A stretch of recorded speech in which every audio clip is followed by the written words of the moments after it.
So Chala's been looking at Zillow, and she's noticed that there's a lot of condos in West Palm that are very inexpensive. And there is a couple reasons for that.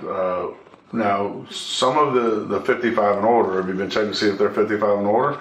So some of the 55 and olders are just intrinsically not going to be very expensive compared to the rest of the market.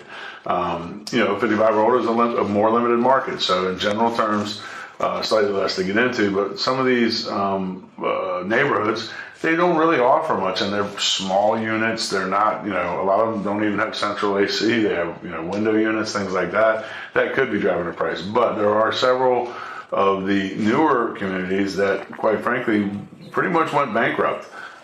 They didn't keep anywhere near the reserves they needed, and now they're going through that process where they have to put new roofs on.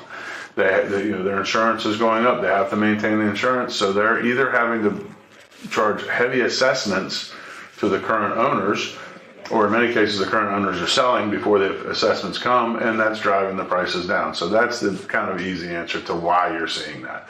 But there's a reason. If it's, if it looks too good to be true, probably is. Yeah, because the houses were like 189, 200, 2-bedroom, beautiful view, waterfront, and I'm like, there is no way in hell. Yeah, there's some stuff going on there. Do you think that I know that there's a big issue in Miami with the condo collapse, and since then.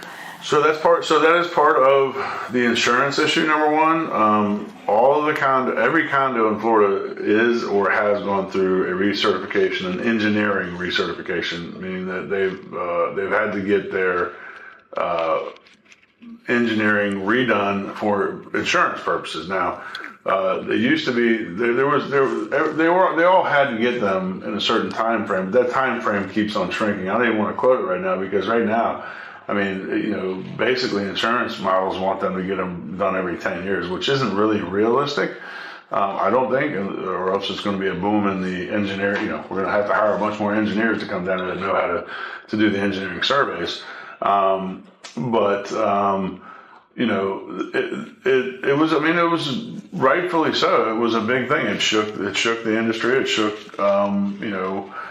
condo owners, because they're like, well, what about, where are we at? So, it's a problem. Insurers found a way to make it become a profit model, in my mind. I understand raising insurance and this, that, and the other, but, I think it's gotten a little bit out of hand.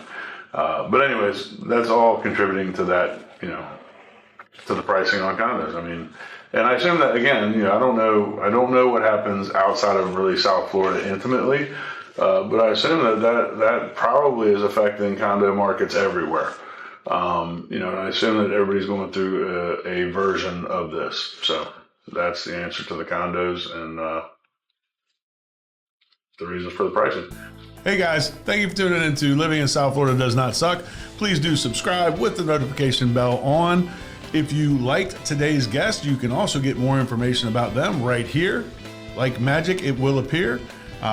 Anyways, we love having you here. We love having your friends here.